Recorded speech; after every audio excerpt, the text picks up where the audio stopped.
Hey, welcome back to another episode of Two Joes and a Pro. As always, you have your hosts Kenny, Ryan, and Brian, and we are amped this week. It's episode 20, so I'm teed up. I'm ready to go. I'm with my guys. Hit another milestone. Hit that 2-0, and 20 is my favorite number, so that got me even more pumped up.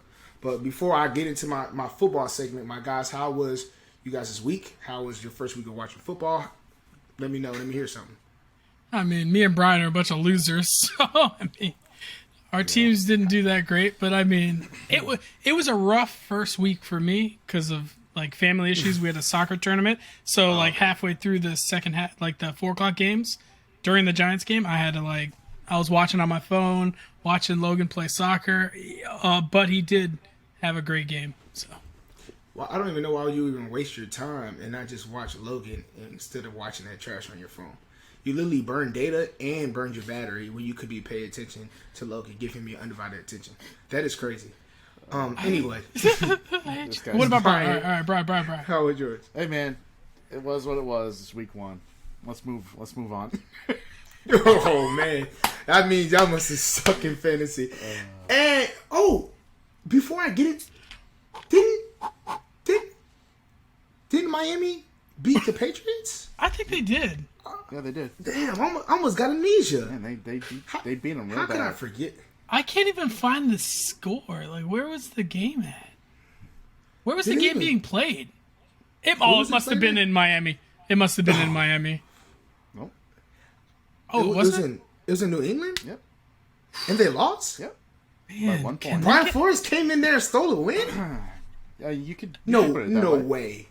No way. You guys want to get into this right now, right off the start? It's like it's as if we called it. Did we call that? Oh yeah, you guys called that. I believe we both placed a bet that Miami would come out and win. I believe so. I wish I had the rewind button to back to episode 18 when you can bet that you could bet it. Yep. But anyway.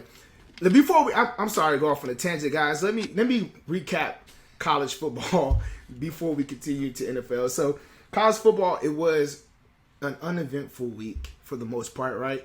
You had Oregon, who most would say upset Ohio State, but really they dragged Ohio State.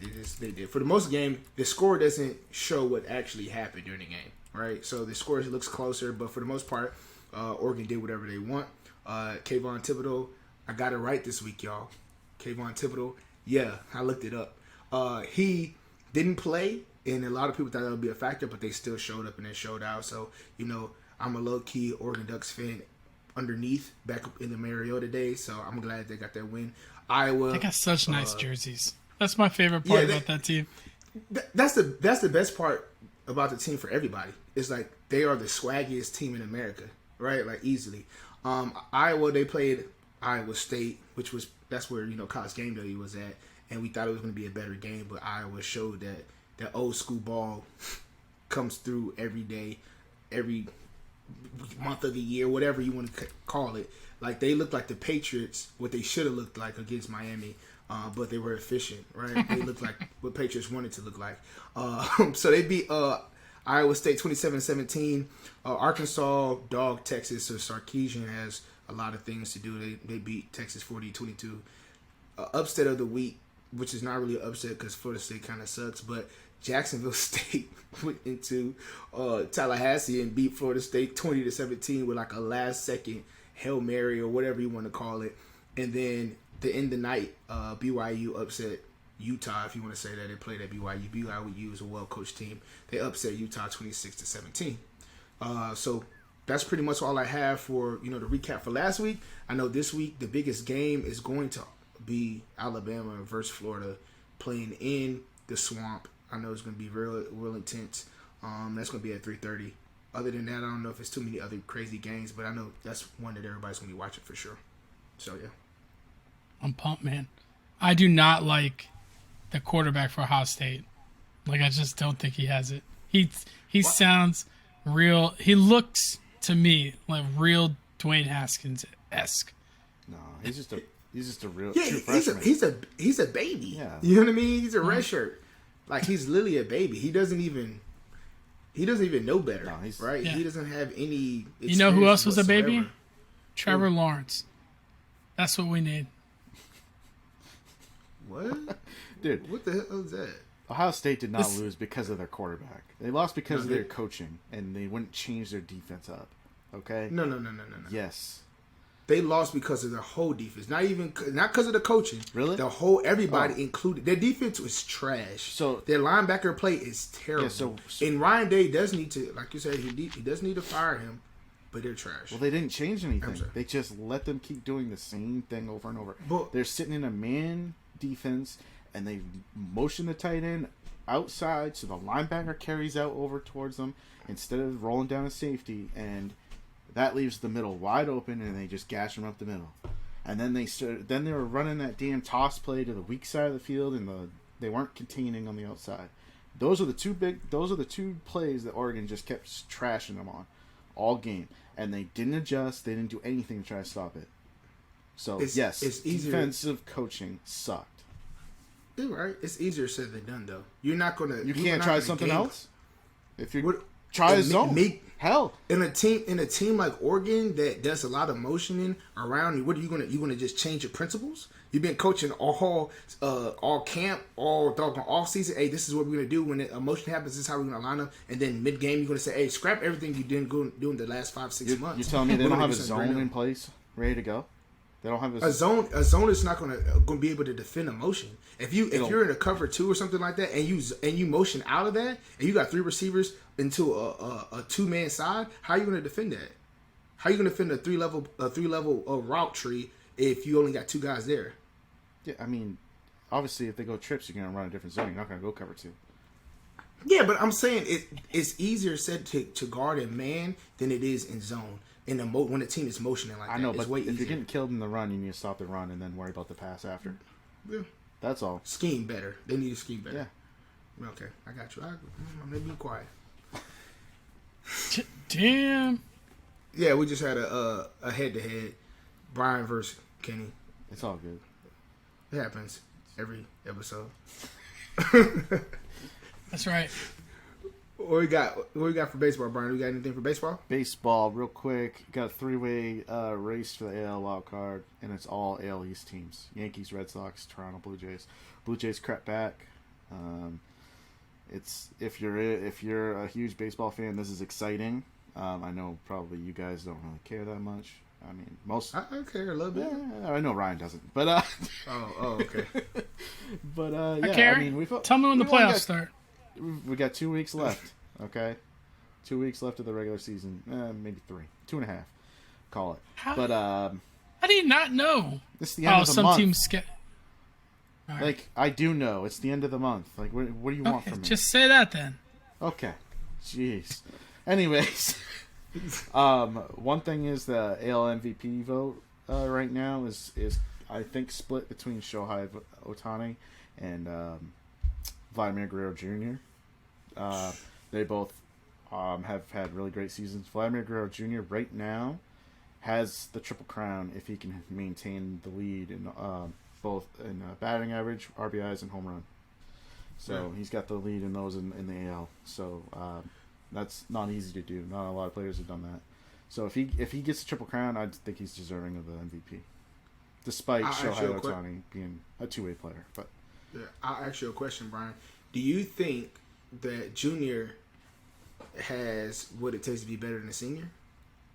yes, he's already Why- he's already a better hitter Do you think so? for average. Yes, okay. I mean, yeah, he's got to maintain. I mean, dude, I'm not trying to be like, weird and talk about a guy's ass, but Vladimir Guerrero Jr. has a big ass. That dude's gonna hit 40 home runs every year. He's got power in the legs. Okay. Like Prince Fielder type body. Yeah. And Yeah, let's yeah. hope he doesn't like break his neck like Prince Fielder did. So there you go. Jesus. Oh, That just went from weird to extreme. hey man, Big ass, Hey. break his neck. It's- Like, what? it's the same thing. They're looking for power pitchers. They want those, like gotta have a big ass. It is what it is. It's where their power comes from. So you sound like you wrote the Kill and Pill episode, No Slap Assy. But anyway, I don't know what you're talking about. Don't worry about it. People, hey, my listeners understand. But anyway, so that's all you got for baseball, Brian? Yeah, I mean the NL I think is mostly wrapped up, so not much to talk about there. Too easy. Mr. Diet Coke, what we got for football? That's Coke Zero. Oh, sorry. Phasing it out. Bad. Hey, look, we have a ton of football because we had an entire week, full slate of games. Like, can we first? I want to talk about Brady, and this man came out and dominated. And it's not like they dominate because they won the game, because Dak Prescott looked great after that. His injury last year, granted, it was only it was an ankle injury, but he looked confident. He looked like he was running. He was running for first downs. He looked like he was standing tall in the pocket, making some ridiculously good throws. So Dallas is going to be the same as last year. They're going to, not record wise, but offense wise, the first 4 weeks, they're going to score a ton of points, and their defense is going to give up a lot of points. That's just the nature of the beast. It's going to happen. But I want to talk about Brady because I think he's going to have a monster year. And he showed it this week. Antonio Brown literally looks like he went backwards in age, like 5 to 10 years. Guy looks like he's 25. Have you not seen him? Even a picture of him when he took his helmet off, he had this fresh fade, and it was like, man, he lost wrinkles. He looked good. He's on that TB12. Black don't crack. That tomato juice. Avocado drinks. Unbelievable. But honestly, and then how do you not watch Tom Brady and not, as a football fan, just love every minute of it? Like, come on, the dude is so good, He's surgical. It's just insane, and I miss him. And I will still be a Tom Brady fan. I don't care. Go Bucks. Did you see that look? Did you see that look that he had? I miss him. At the end, when they were like, it was like 2 minutes left, and he had just looked like he was gritting his teeth, and everybody's like, "Uh-oh, he's got the look." Yeah. Everybody already knows. It was over. It's like, he has a look. Y'all gave him too much time, and he just sliced him up like always. Yep. I mean, granted, it's the Dallas insane, defense, but still, it's butter, but it's cool. Yeah. He got down there so fast to get in field goal range. He was just throwing the ball into the stands for like 2 plays before that just to clock it. That's how quickly he was like, oh, we're going to make this. We're in field goal range. It doesn't matter. Like, this game's over. Did you guys see him when it was late in the game? Leftwich was trying to call a play, and Brady's yelling at the sideline, no. Like, he's telling Leftwich basically, screw off, dude. I'm calling the play. But if you are Leftwich, what you gonna say? Yeah. Listen to me. You could be like, okay, run what you want, bro. Run what you want. Yeah. Like, it's just crazy. Damn. I'll cover. Besides, we can go through and talk about like the games in a minute, but like let's go through and talk about like some of the major injuries that happened, that impact both fantasy and also the actual teams. But here, real quick, the major impacts to fantasy. We have like Raheem Mostert went down after 2 plays, and he's out the entire year. So sorry, I was laugh about that. I was real high on Mostert this year. Yeah, and everybody, right? Damn. 2 plays. Granted, I think it was like 2 for 20 yards. He had 10-yard average, gone, out. Peace. Another one that I'm capable. Peace. Another one that looked real bad is Jerry Judy injury, when he I thought he broke his ankle. I thought that was it, but apparently it's only an ankle sprain. He's out like 6 to 8 weeks, but it's a high ankle sprain, and usually for guys like that, it's harder to come back. So I think when he does come back this year, he's on IR, so he's definitely out, but they can designate him to come back. If he does come back, I'd stay. I might drop him if you don't have an IR spot, but or try and trade him to a team that's like stacked at wide receiver that can wait, because I don't think even when he does come back, he's gonna be slow to get started. What are some other major ones? Odell didn't play last week, which I thought was a surprise, even though He didn't play all preseason, and I thought like he'd come back week 1, but he's also been ruled out for week 2. So if you're waiting for Odell, he is not going to be there for a while. But keep waiting. Keep waiting. But he sat out the first 4 weeks of his rookie year, and then came out and balled out from week 5 on. He only played 12 games his rookie season. Yeah, but he's past that. Oh, let's see what he does rookie stuff. Everybody's expecting him to perform, especially with him being full out the whole preseason. Yeah, he's running routes. He's doing everything right. It's like, I don't know. I guess it's one of those like confidence things when you come from an injury like that. Like, do you have confidence to do the same cuts or whatever? But when he's running routes on the air, he looks good. So it's like you look good on routes of air, but you're not doing. I don't know. I think it might be one of those things where it's going to be something that always affects him. Like he's never going to feel the same way. Oh, okay. You know what I mean? Like maybe it doesn't feel right, like you said, but he might have to just get over that. Like it might just be something he's just going to have to deal with. Yeah, it might be like a mental thing. Like I don't know. I've never had a torn like ACL, any of those ligaments, so I don't know how it feels, right? So I can't really speak on it and be like, oh yeah, well, you supposed to be like, I don't know, right? So it could feel like it's still there, or you could feel like it's not the same stability. I don't know. I just thought by now he would be playing. Yeah, same. Ronald Darby also sent to IR as well, so that kind of sucks. Yeah. And then the other big one was the Ryan Fitzpatrick injury, which ironically enough, it was a similar injury to Tua had in college. So, I mean, it's ironic, but yeah. So he's out for, did they give a timetable for him? I think it's all year. They didn't do anything yet. Yeah, but it's probably be all year. But they didn't say anything yet for the timetable. And then the thing that got updated today was Demarcus Lawrence, the star defensive end for the Cowboys, broke his foot in practice, and you guys are telling me he's out 6 to 8 weeks? Yeah, late November, I think. Yep. I saw. That's kind of big for a defense that needs a pass rush, and they don't have much but Demarcus Lawrence. And so Gregory had just got ruled out, or he's in COVID protocols. So it might be guns blazing, the Chargers versus them. Man, like I might have to relook at my bets now. I'm telling you, you might have to just take the over, whatever that game is. You might have to take the over for sure. I might have to take the Chargers too.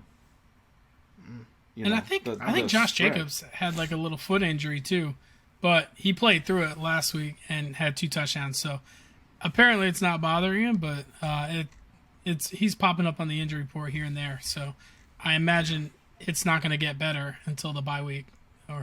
So if it keeps nagging throughout the year, then you're going to want to look at some other players. Maybe stash his backup. What's his backup? Damien Williams? Yeah. Or Kenyon Drake. Yeah. So how'd you not know that? Come on.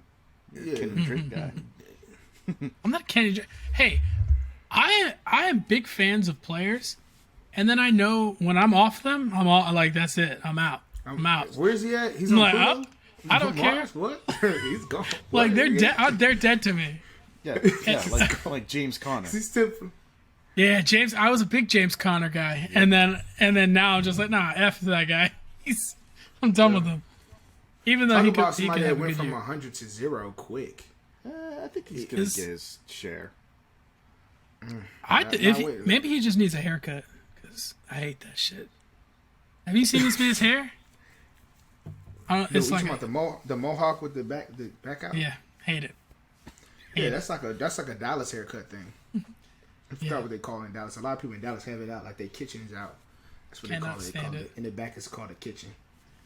So I don't know what you guys want to do. I don't know what you guys want to do. If you want to go straight into the great debate, or if you just want to hit up the games and like give like one little nugget about each one, or what.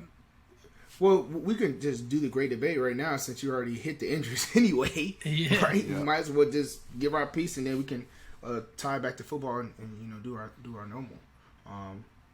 So I'll just do it then. Hell yeah. You already said Ryan Fitzpatrick, right?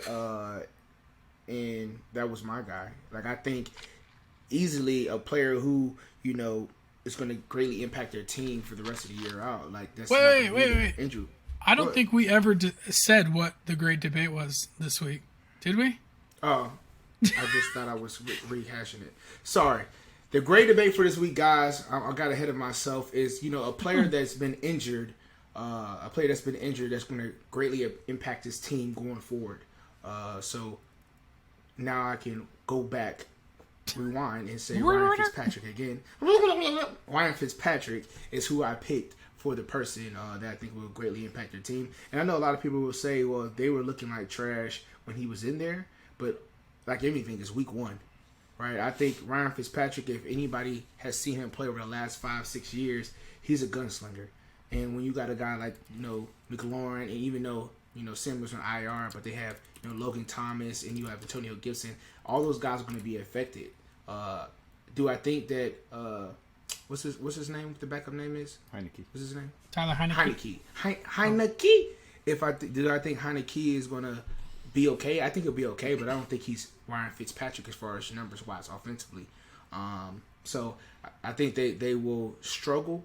I don't think they, like how Brian kind of foresee the future when he was saying that they're not going to get that much wins. I don't think they will hit that win total that I had. I think I had them at like 11 or something like that. I don't think they go that high with Heineke. I think it'll be competitive games, but I don't think they win all of them. So yeah, we'll see. I think that they're two different quarterbacks in a sense. Like you said, Fitzpatrick is a gunslinger and Heineke's more conservative, but I think that it can still mesh well, and I think Washington could be just as effective offensively. It's just going to be shorter routes, and it's going to be more run, and the tight end's going to get fed a lot more now. I think Logan Thomas, people in fantasy, they like this injury. Let's put it that way. I hope so, because he did not get a lot of targets this last game. I think he only ended the game with 4, maybe 4 targets last game. It was not a ton. So I thought he did I did okay. I think he scored I think he scored a touchdown, which made his points look better. But it was on 3 targets or something ridiculous. Okay. Yeah, I know I have him in a couple leagues, and I thought he did fine. So I didn't pay attention to what he did though. Yeah. Yeah, because he went 3 targets, 3 catches, 30 yards, and a touchdown. So you take it because. The touchdown saved them, yep. But that's the same thing with a lot of tight ends, though. You're going to get saved by tight ends. Touchdowns, I mean. Unless you're Travis Kelce. Or Darren Waller. Yeah. 19 targets. 7. Get out of here. Come on.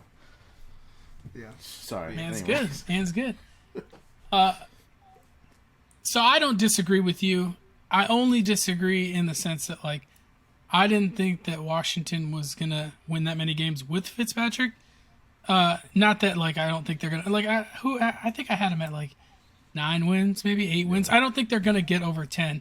And I think with Heineke, I don't think they drop down any. I think, if anything, they might become a more, conservative team. So, I think this is a big uptick for Antonio Gibson because I think they're going to run the ball a ton. And they're going to try to, dominate the play clock. But with Fitzpatrick, it was it's good. I think it hurts McLaurin a lot, but then again, he's been playing without stellar quarterbacks the last 2 years, so he's been okay. But I think it limits his upside to being one of those top 5 to 7 guys, and that's what you were hoping that you'd get out of McLaurin. Yeah. All right. What I'm I got? with that. Brian, go ahead. I'll just jump into mine real quick. The guy I thought was the most impactful injury so far is Marcus Peters. Baltimore's defense looked lost without him. I'm sorry, but the Raiders are not that good. And I know it was only week 1, but they were getting beat a lot in the past game. I know most of it was Waller, so you could maybe argue that Peters might not have been on him, but then again, Peters is a big corner, so you never know. That could have been a matchup. Yeah, I just think that without him there, their defense is limited now because they only have Humphreys, and Humphreys is more of a slot guy, he's not really going to be on that outside receiver, not like Marcus Peters was. He probably will be asked to do that now, for sure, because he's their number 1 corner now, but I don't know if it's going to work out for him. And without their secondary being as strong, that puts more pressure on their front seven to perform and get pressure. So I think that they might be a borderline playoff team now, to be completely honest. Yeah. I think that they've gone downhill a lot now, not only with the loss of Peters, but with the loss of the running backs too. And then Lamar still hasn't shown that he can throw the ball yet. Did you guys know? I just saw the stats. It's crazy. Lamar Jackson has only had one game where he's thrown 300 yards in his career. That was Miami last year, right? In the regular season. So. Or 2 years ago, yeah. Yeah, I didn't know that. So that's crazy. That's a crazy stat for a quarterback in this day and age, to not be able to throw over 300 yards. Yeah, I think a lot of it, and I was watching the game, and don't get me wrong, that, what's his name? Max Crosby, the defensive end, he's a beast. He's a beast. And I think he was drafted after their first round pick that year. Like, their first round pick was Colin Farrell, I think, and then he was like a 5th round pick, and he's definitely the better pass rusher on that team. Granted, he's a beast, but like Lamar just looks to, although he's not always looking to run past the line of scrimmage, he's looking to get out of that pocket real quick. Even though like he could like just step up in the pocket, avoid the rush, and then make a throw, he's looking to step up in the pocket, get to the boundary, and then throw from there. That's how he scored his touchdown to whatchamacallit. But he missed a lot of throws to Mark Andrews that we could all use on fantasy. But he missed a lot of throws that like right down the seam, wide open. But he just was looking to get space before he can look downfield and throw. So, I think he's one of the best running backs in the league. I'm just not a big fan of his arm. I definitely agree with the Marcus Peters aspect, just because he gives you that outside corner, and you can have Tavon Young, and then you can have doggone Humphreys, both kind of play the slot guys, which they're more comfortable at, right? One bigger body, one quicker. But now we have Humphreys to move out. Like you said, it puts a liability on the secondary, but the front seven, and I don't think their front seven is as good as it was last year, especially not having Judy on there and not having Ford injured with his, I think, either Achilles or knee injury. I think they're like they look very mediocre. Yeah, like they look like a basic team. Normally it's like, okay, fear Baltimore, but it doesn't. I don't even know if. Let me not say. I was going to say something crazy. I don't even know if they do make the playoffs, just because their division's hard. The division is hard. Like, you got the Browns look good. Pittsburgh proved that they got heart. You know what I mean? Like, it's very difficult. Even the Bengals look like they took a step. And the Bengals, their defense looked pretty good. Yeah. Their defense looked pretty good. And offensively, the Bengals, they have weapons, man. They have weapons, and. Honestly, I know it's only 1 week, but Joe Mixon didn't look bad last week. He looked pretty decent. I think it was like the number 2-3 running back, and he was good. So, like, I'm scared for him. So I definitely agree. Marcus Peters probably way more impactful than Ryan Fitzpatrick, to be honest with you. And mine's gonna go to Demarcus Lawrence for the Cowboys. The Cowboys' defense is, even though they're linebackers, don't get me wrong, their linebackers are good. I like their rotation. I like that they put like Van Der Esch in there, and then they roll them. They switch Van Der Esch and Smith out, and they're like, all right, let's get our speed guys in. So like, I like what they're doing, the rotation. They're gonna have fresh legs at linebacker, but they're not gonna do anything if you can't get pressure up the middle or around the edge. And Demarcus Lawrence gives them that factor. Teams are going to score a lot of points on them if they're not getting pressure. And not having Demarcus Lawrence is going to be a struggle fest. Yep. So I just think he's like the biggest impact player. And he's like the most consistent defensive lineman that they had. I don't even think I can name another one. Yeah, like, I want to apologize to you, Brian, because you were spot on. When we had a debate, and I was like, man, he's like, what D-line? What D-line do they have? And I was like, man, they got guys. They don't got nobody. They got 7 on 11. They got 71-11. Like, it is. I thought Micah Parsons could make a difference. He's trying, right? He could, but he could, yeah. But they have two other holes. I just don't. I thought for sure that having an offense with Dak and CeeDee Lamb and all those guys, that they were going to have heart on defense. Like, don't just hold them to 21 points, 28 points maybe. But it doesn't even look like they can hold in a 35. Now, it's like, let's be fair. What? They were playing against the Buccaneers. Yes. It's only the best offensive unit in the league. So, let's hold judgment. Right. So, they get to play the Giants 2 times this year. So, they'll get their sack totals up. So. I'll revisit this back in week 5, episode 24. I'll revisit it. If they can take care of business in their division, though, then they'll be okay. They'll make the playoffs. But, I don't know if they will. So, I mean, a wild card team's not coming out of the East. So, whoever wins this division is the one that's going to the playoffs. So, and last year it proved that you only needed to win, I think it was 7 games to get to the playoffs. So, the bar is pretty low for them right now. Everybody better watch out for the Eagles, though. Yeah. I hope. Jalen Hurts looked efficient. He looked efficient. He didn't give you that, I'm a running quarterback presence. He gave you, I'm a quarterback that can run. Like that. He gave me a Deshaun Watson type of vibe. He wasn't looking to run. He was like, I'll stay in the pocket. I can do a little bit. I'll stay in the pocket, and then I'll throw. And if I have to scramble, I can scramble. He wasn't just out right now. Yeah, I mean, that's a whole different conversation. I thought name one corner for Atlanta. Well, that's part of it. But I thought all along that their offense was going to be decent this year. It was their defense that I was worried about for Philly, and that's because their secondary is just hot trash. So,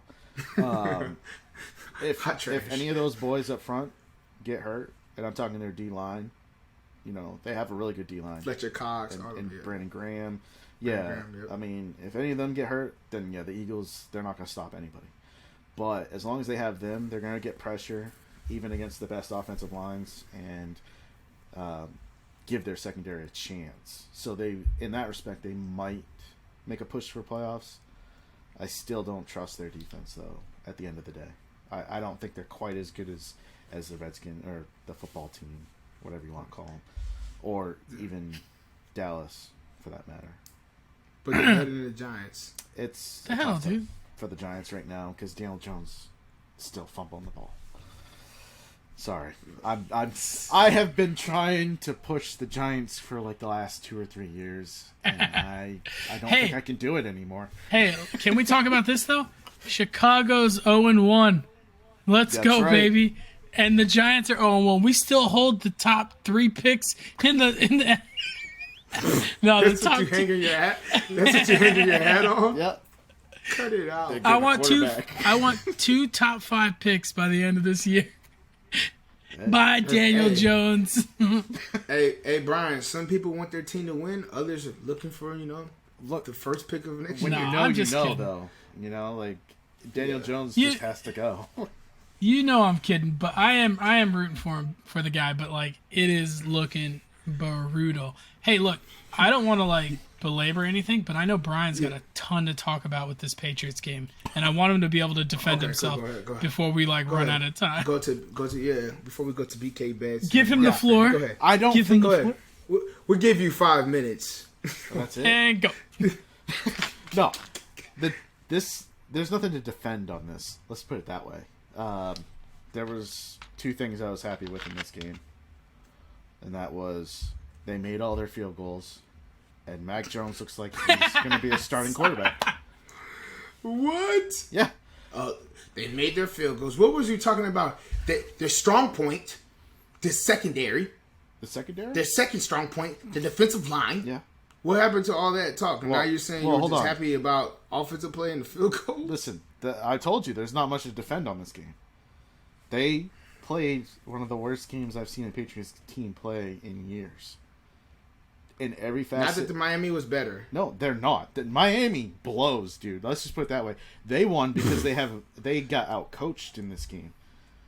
Miami was the better coaching staff this game. Hold on. Pause. This game, Say it again. Say that one more time. Miami did what? Outcoached Bill Belichick and Josh McDaniels. Oh, yeah, that's a clip right there. Yeah, go ahead. Look it. It's one of the rare times you can hear me say it. Say it one more time. No, I'm good. No. Golly, dude, he outcoached him. I'm telling you, man, like Mac Jones, they let him throw the ball until they got into the red zone. And then he never threw the ball. They just tried to run the ball and smash it in there. And yeah, they still were in position to win the game, ultimately. And then Harris fumbled it. But I don't know. You got to take the handcuffs off a little, especially when your quarterback is completing 74% of his passes in that game. Like, let him maybe, try to win the game for you. If he looks that good, just roll with it. You're going to take your punches with a rookie quarterback. If he makes a mistake, let him do it early. But now they're holding him back. Like, I felt like the play calling was so conservative by McDaniels, especially in the red zone. And this isn't just a problem this year. The red zone offense has been horrible for the last 2 years, going back to 2019, even with Mr. Tom Brady here. So it could be that McDaniels is not who we thought he was. And I could say that Matt Patricia being back in New England might be putting a little fear in McDaniels right now, and maybe McDaniels is feeling that pressure and not performing well. So go ahead. Say what you said, Ryan. Yeah, go ahead. Oh, you have something? one of the things I was going to say is McDaniels, to me, has always made his mark based on, like, Brady's success. And that's nothing against McDaniels, and, like, he's always been this great offensive mind. But, like, Adam Gase found himself 2 coaching jobs because he coached Peyton Manning. Like there's players like that they get, or coaches like that get to a certain level and then they just have some stink around them. I'm not saying McDaniels is Adam Gase-esque. I'm just saying I hope he's that, not like, that bad. I know. I'm just saying that, like, with McDaniels, like, look at the offensive play callers that we have in the NFL, like, right now. They're like really smart-minded, like, well-oiled machines, and, like, I don't get that. I don't get that vibe from. I don't get a Shanahan, a Sean McVay vibe from freaking. What's his name? McDaniels. Like, I just don't get that, and I don't know. Maybe it's a cocky attitude. It's a cocky, like, hey, I'll draft Tim Tebow in the first round kind of attitude. Like, Yeah. I mean, listen. It was only week 1, so again, we shouldn't overreact. But it was really bad, and I hope that he has reviewed the film and realized the error in his ways, and he should open the playbook up, because I'm telling you, they keep throwing things at Mac Jones. You realize he was under pressure over 30% of the time in this game, which is very high. Usually when quarterbacks are under that much pressure, they don't win, which they didn't. But he didn't make any mistakes, really, other than his first throw, which was a fumble. Yeah. I mean... But Brian, what do you expect when you come from Alabama? Okay, listen, they haven't had a good quarterback from Alabama since Joe Namath, so let's relax a little on that one.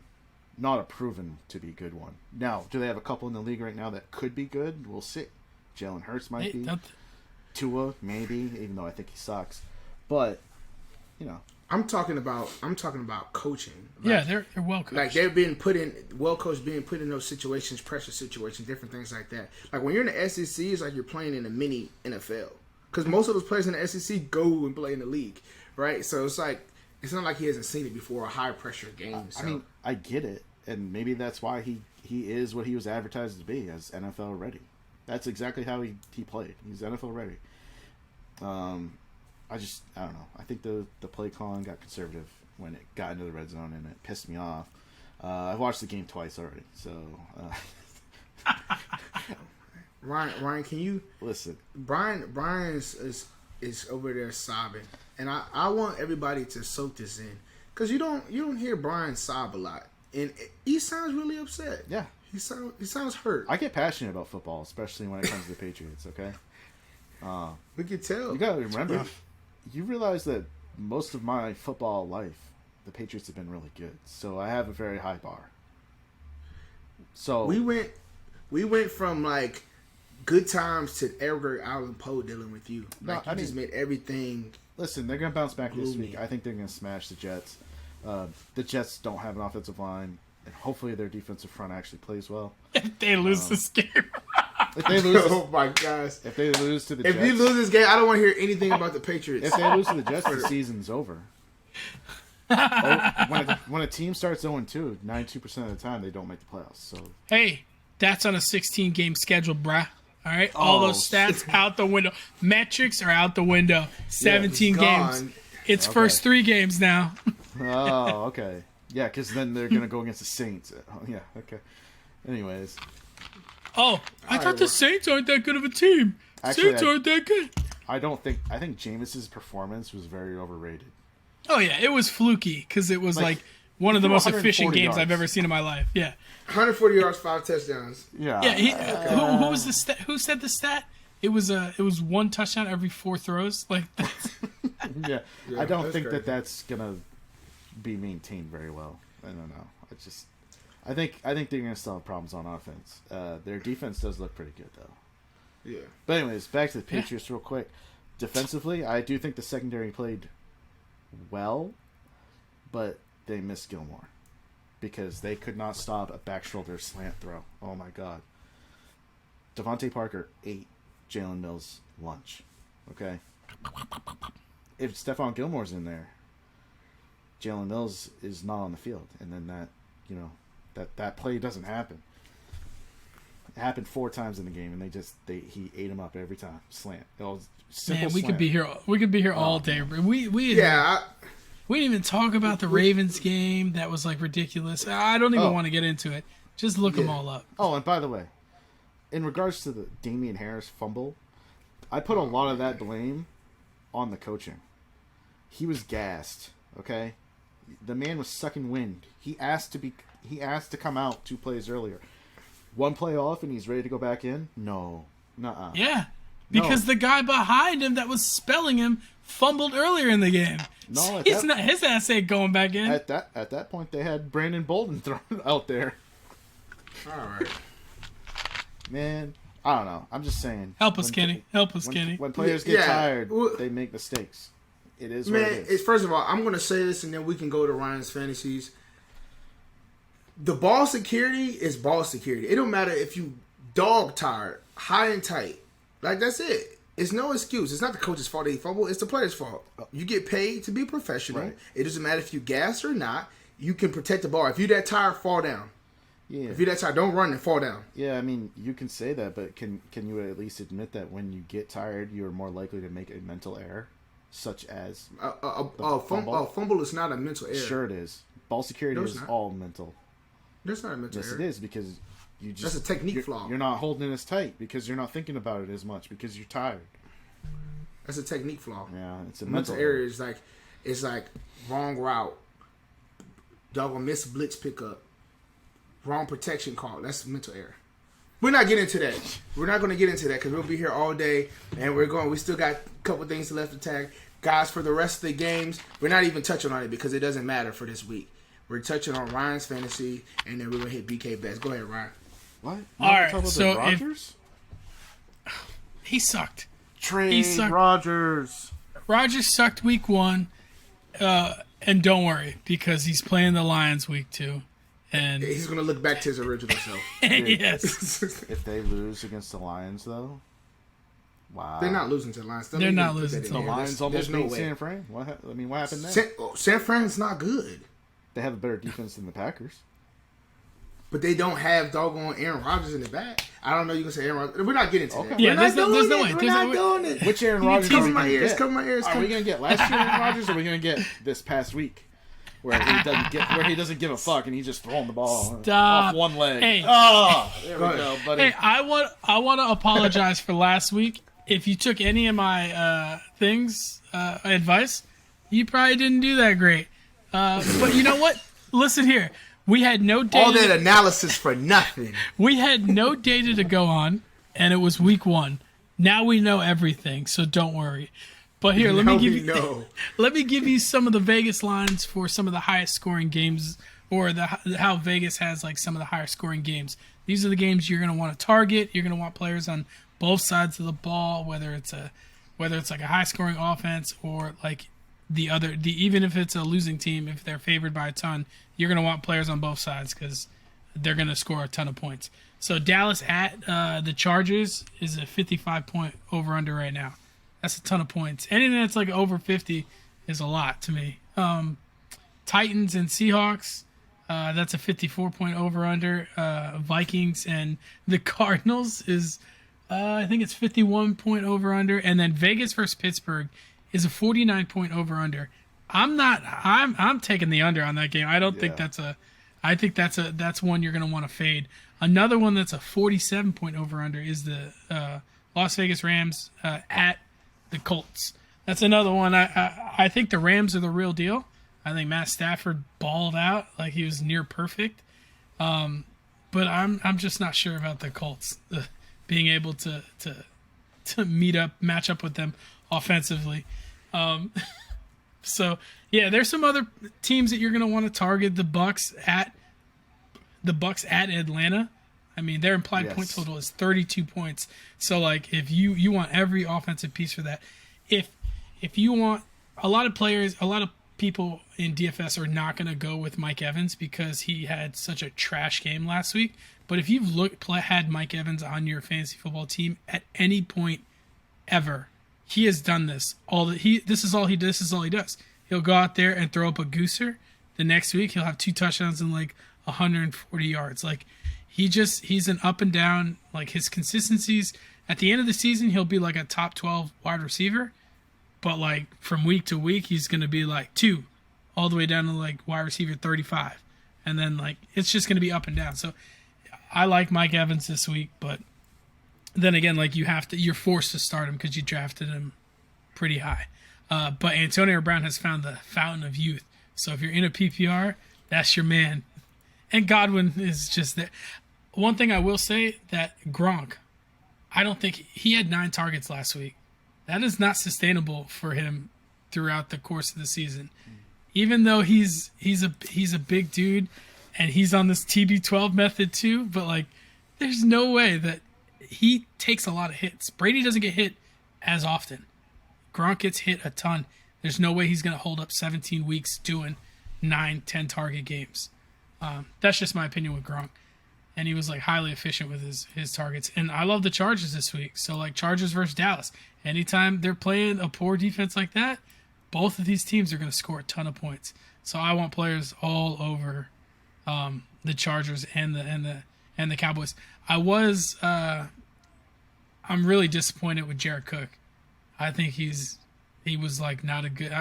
I'd love to hear your impressions of Cook, Kenny, because he was not it this week.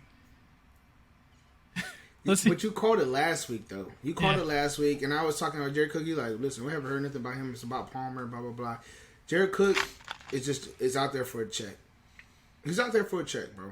That's literally what he's out there for, is for a check. I will say that, Mike Williams in that game for the DFS, like, he's probably going to be low still.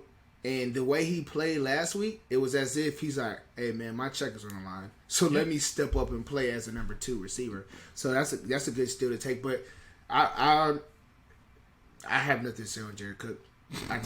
He's a disgrace. Sorry. I'm gonna try and run through these real quick for you because, I agree, Jared Cook is not it. I don't think the tight end position is gonna be a big position for them this year, unless the only way the uptick I see is it when Mike Williams gets hurt, because it's gonna happen. He's gonna get hurt. The timetable.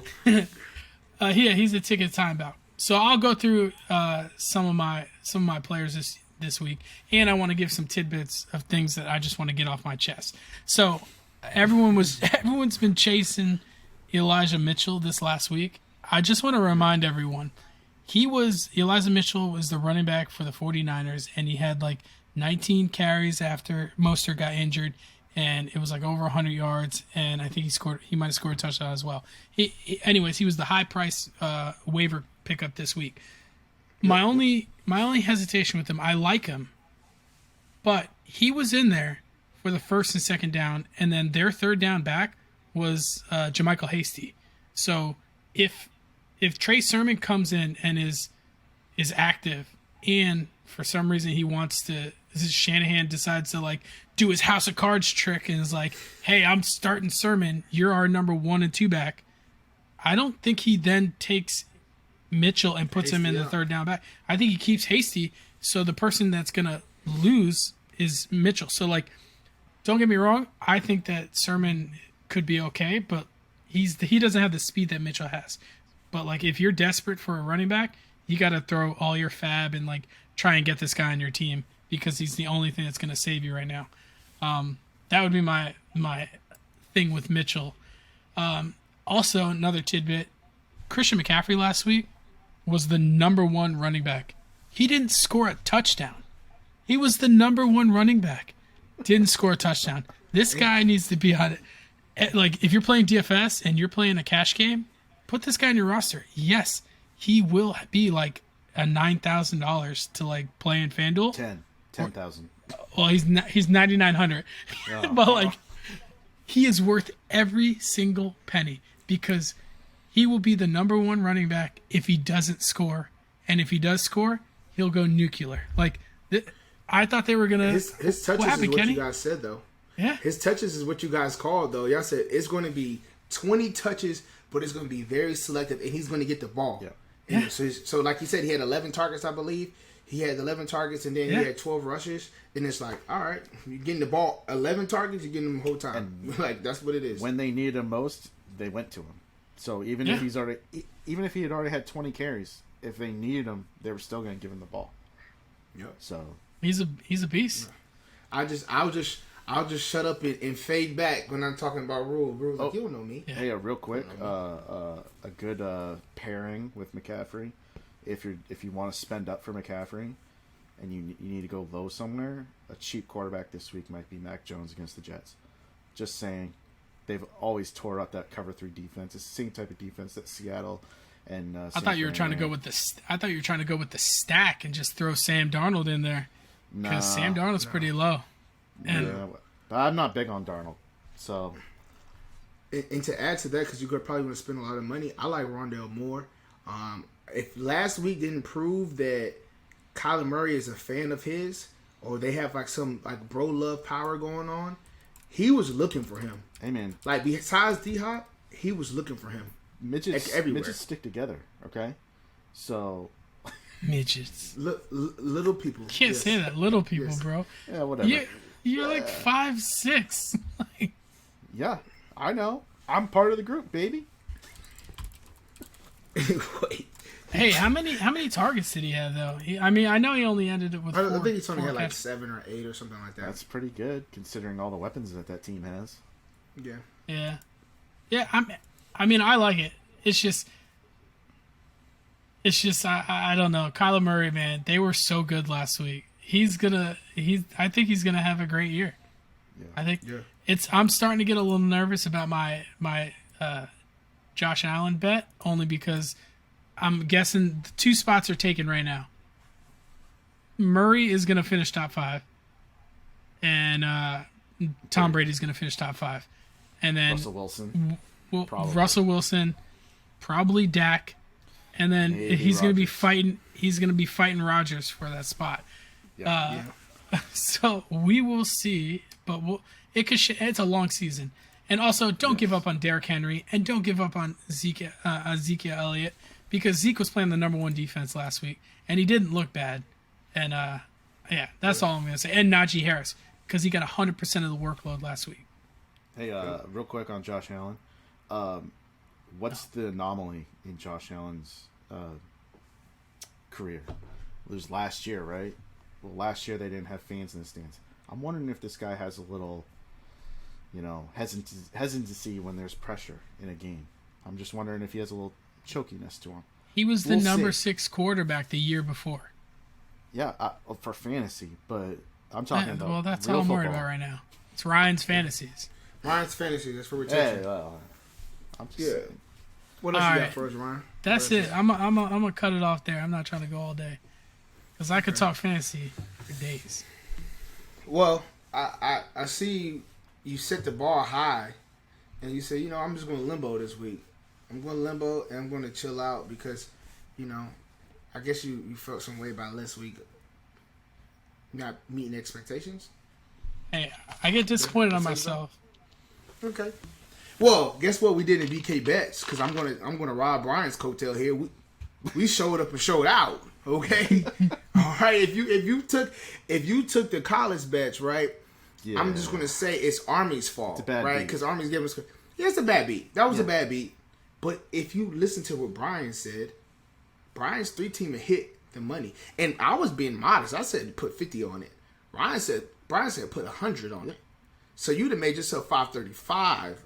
That's more than the steak dinner that we normally say you guaranteed, right? And that makes up for the 50 that I put on the money line for Cleveland. See? Bunch of chokers. And I look at our ROI. By the way, guys, follow us on Action Sports, right? 2 Joes, 1 Pro. On there, our ROI right now is 53%. You know what I mean? That's 52% over, which is great, right? If you're looking at stocks, we're doing better than stocks right now. I know it's only 1 week. It's 1 data point, but we're doing better. So to sum it up, what I got for coming up this week, I'm going to ride on Ryan's coattails from last week where he was giving you all the analysis. I'm going to give you guys some deep analysis since it's episode 20, right? I have the over for Minnesota and Colorado at 48.5. Both defenses are trash for the most part. Not really. Colorado defense is not that trash. But Minnesota defense is trash. Yes. They gave up 31 points to Ohio State, 45 points the week before that. They gave up that 45 points. Then Colorado, it was a low-scoring game against Texas A&M, but Texas A&M defense is one of the top in the nation, right? But then last week they put 35 points on Northern Colorado, which is not saying much. So I have that for one game. The second game will be the over 44.5 with Utah versus San Diego State. Utah defense, if you watched the BYU game last week, was non-existent. And San Diego State, for some reason, they've been putting up points, which is out of the norm for them. And then if you have all the money in your savings account, put it on Notre Dame. Like, this game, this is going to be my third game for the parlay. Don't take the hook, put them at -7. But outside of that, if you don't want to do everything else and you just want a solid win, Notre Dame, -7, put the house on it. And that's what I got from my 3-teamer. Like, I know Notre Dame struggled against Toledo. We taking a drive to Philly? Yeah. We taking a drive? I might have to. Yeah, like, I know Notre Dame struggled against Toledo. I know Notre Dame struggled against doggone Florida State. They're going to beat the crap out of Purdue. No ifs, ands, or buts about it. I'm done talking. I hope you're right, Kenny. I really do. But because I picked it up. They better be better than a touchdown on Purdue. So yeah, I feel like you're right. I'd feel comfortable making that bet. For Your sure. house? I like that. Well, Yeah, Jess, we moving. we're moving. just we're homeless. Honey, we gotta be out by Friday. By Friday. What do you have? What did you have for college? I mean NFL. NFL. Since you already recapped my tremendous picks from last week. Sorry. Oh man, his head just got. Yeah, I know. My tremendous picks. I got a nice little 3-team parlay for you. We're gonna go all spread on this. Listen, I like Houston plus 12.5 against Cleveland. You're right, because here's why. Cleveland pissed me off last week. They gave up a huge lead, okay? And they have recently, in last year, they were giving up leads and letting teams back into games that had no business being back in the games. So therefore, I think Houston will keep it closer than 12.5 points. Okay? That's my reason for it. Now, I have Kansas City minus 3.5. They're going to beat the brakes off Baltimore. I'm sorry. Yeah, last week was a warm-up for them. I think Kansas City's going to be disgusting this year, okay? So that's a no-brainer. Yeah. Did you see that punt catch by Tyreek Hill? It wasn't a punt catch, but homeboy just threw it up and was like, F this. Tyreek will figure it out. Yeah, that's all Mahomes has to do. Throw it up, and Tyreek Hill just goes and gets it. It's crazy. Oh, man. And then my third team for my parlay, New England minus 6. And here's why. I think that they're going to play that soft zone. Mac's going to eat.